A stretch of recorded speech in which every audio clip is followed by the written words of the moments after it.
This is the 80s Show on iHeartRadio.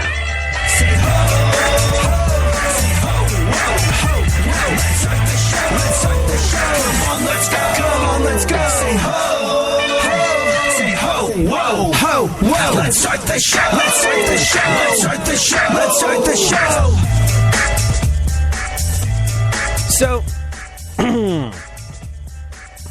I don't know about you. I don't know how closely or not closely you've been following what's going on in Baltimore. I don't know if that's something that's registering for you at the moment. It's almost weird how riotous behavior, I suppose, is not really a metaphor at this stage in the game. It's not really a description of something else. It's the behavior of rioting. It's weird. It's kind of become a scotch more commonplace in today's society than I ever hoped it would be as we look back. I don't remember this sort of stuff really going on too much when I was a kid, and it seems like it's sort of the done thing at the moment, the appropriate response to whatever form of negativity you feel you're dealing with. I understand anger, I understand frustration, I understand wanting to shine a huge spotlight on injustice, and I understand wanting to fight against it. I will never understand burning your own neighborhood to the ground. I just don't get it.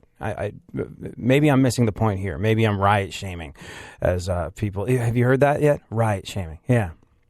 But in the wake of everything that's going on, in the wake of people who are having their lives, their homes, their livelihoods damaged by people who are allegedly seeking justice, I dug this up. The limitation of riots, moral questions aside, is that they cannot win, and their participants know it. Hence, rioting is not revolutionary, but reactionary, because it invites defeat. It involves an emotional catharsis, but it must be followed by a sense of futility. Martin Luther King, Jr. And really, that's all we're going to say about that today. Why? Because we are fortunate enough to have been joined in the studio by David Silverman, one of the founders, is that how you would describe it, David, of this app that we've fallen in love with over the last couple of weeks, clammr. Welcome to the show. Hey, thanks, AD. Great to be here. Founders is a good description. One of the founders. And for those that don't know, for those that aren't using clammr, because it's a reasonably new app and a reasonably new thing that recently just got off the ground. Describe for us, if you will, give us the elevator speech on clammr. Well, so what clammr is a bite-sized audio platform. That means that listeners get to consume in 18 seconds or less bite-sized nuggets of value, whether that's in the context of news highlights, podcast highlights, or music hooks. They all work incredibly well in an audio format. Yeah, and I don't know, Funkhauser and I'm real familiar with it now. It's like audio Twitter. I love it. Yeah. I'm liking and tweeting all kinds of stuff. And Funkhauser and I, who come from a bit of a traditional radio background, sort of FM, AM, that's it. We're people who are trying to get out in front of the curve in terms of this bold new era of broadcasting that we're entering into. The one where it's sort of become on-demand content direct to your device, as opposed to you switch on the radio and wait for something you like to come on as you're driving around. People want what they want, and they want it now. And we're trying to give them that and trying to figure out the best way to get that to them. And it occurs to me, moving forward in this digital age of content and broadcasting, and I suppose broadcasting is almost a dead term now. It really is just about creation of content and distribution of content as opposed to broadcasting. I'm still a broadcaster, damn it. I'm going to use it. Yeah. No, I mean, look, broadcasting pays our bills and probably will for at least the next year and a half. So there's that. But it occurred to me a while ago that the future will be owned by folks that create content, partially, but mostly the future will be owned by people that know how to drive traffic to that content. If you look at the amount of amazing content that's out there, whether it's YouTube videos or whether it's podcasts or whether it's God knows what, there's a lot of it out there with 2 views, 3 listens, nothing that's moving the needle, nothing that's going to help anybody pay their bills or pay their mortgage or what have you. And it seems to me like clammr is probably the first real hands-on, easy-to-use, applicable, accessible to everyone tool that could be used for driving traffic to stuff you create. Is that true? Because I think that's how we happened across it. We were looking for something that would help us drive traffic to podcasts and let people know. Is that part of the goal with it? It's a great way to describe it, AD. We observe that in the world there is so much high-quality audio content being created, more than ever.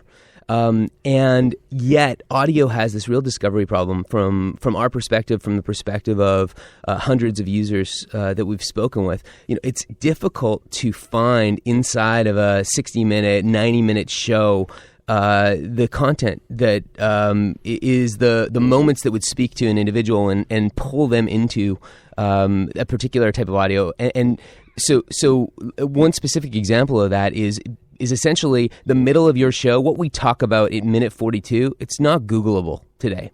But if you or someone on your team or one of your fans is grabbing those highlight moments and sharing them around the internet through clammr, which has a sharing tool that is it's an open embeddable object that can be put on a widget on your webpage, then more people can find your stuff, and you can use your fans as a megaphone to get your best content out there that represents you in a way that pulls in new fans for you. Yeah, no, it's unique in that I think it's the only thing of its kind out there at the moment, because when we found it, we're like, we got to be on all of these things, and Funkhauser's like, I think clammr is it. More when we come back.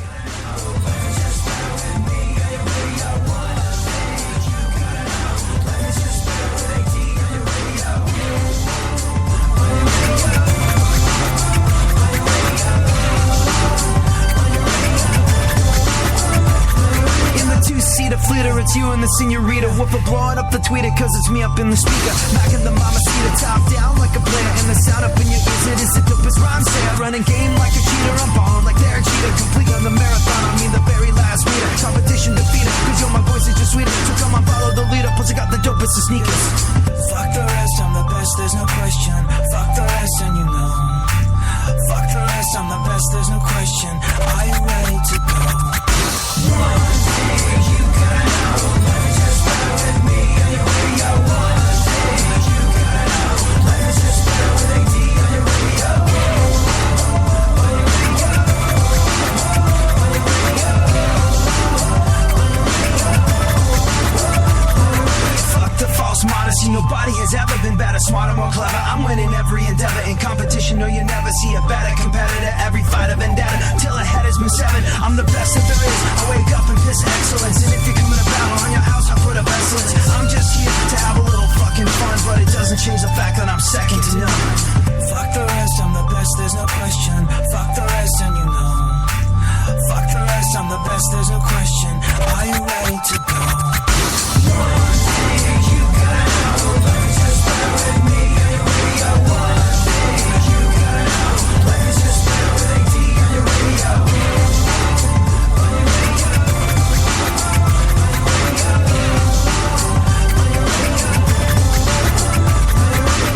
Fuck the rest, I'm the rest, there's no question. Fuck the rest, and you know. Fuck the rest, I'm the best, there's no question. Are you ready to go? I'm just here to have a little fucking fun, but it doesn't change the fact that I'm so second to none. Fuck the rest, I'm the best, there's no question. Are you ready to go? One thing you gotta know, life is just better with me on your radio. One thing you gotta know, life is just better with AD on your radio. One thing you gotta know, life is just better with me on your radio. One thing you gotta know.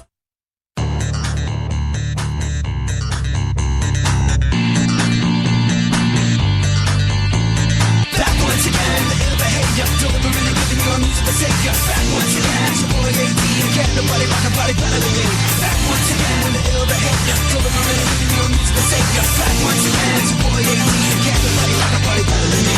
Hey, you, what's that sound? Coming so loud from your radio dial. ADV, get it down when you're rocking the jams. Here I am, going back once again. I'm ruling all So, city like- bite-sized audio. This is what we're talking about today, and we are fortunate enough to be joined by the father of bite-sized audio, David Silverman from clammr. He has joined us on the show today. clammr, in case you missed the first part of the show, is exactly what we said. It's bite-sized audio, often used for driving traffic to larger pieces of audio. The idea is that the middle of someone's audio content, podcast, what have you, is not Googleable, but this will help you get to the content you want to hear faster. And if you're a creator of content, it will help people drive. It will help drive people and listeners and what have you to your unfathomable genius that you've decided to record.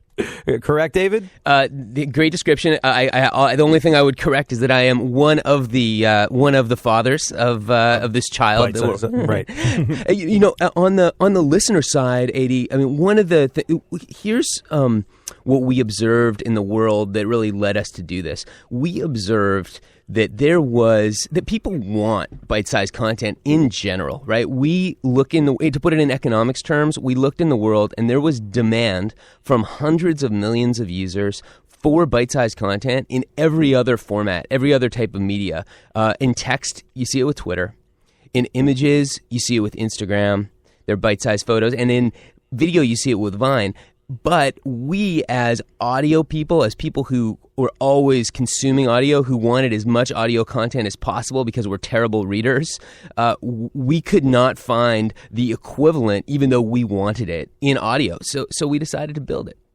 Right. No, and it's an incredible idea and reflective of the times we're in terms of people's attention spans. I always look at like what I call the decline of civilization as measured by social media, where you started with sort of MySpace and that was kind of long form, and then you moved to Facebook, which also sort of a long form thing, and people are like, I don't have the patience for that. I just want a certain number of characters, couple sentences on Twitter, and then people are like, reading, that sucks. I just want to look at pictures. I'll go to Instagram. But people are sort of like so short-sighted in terms of deciding what I suppose it's because there's such a glut of things that you can watch, listen to, read coming at you at all times that you want to be a little bit selective about where you're going and what you're doing with your, look, I have 0 free hours in the day, and if I'm going to read something, listen to something, watch something, I want to make sure I'm watching or listening or reading the best thing for me. So giving someone a 15-second bite of what 18, this could be a preview. Thank you.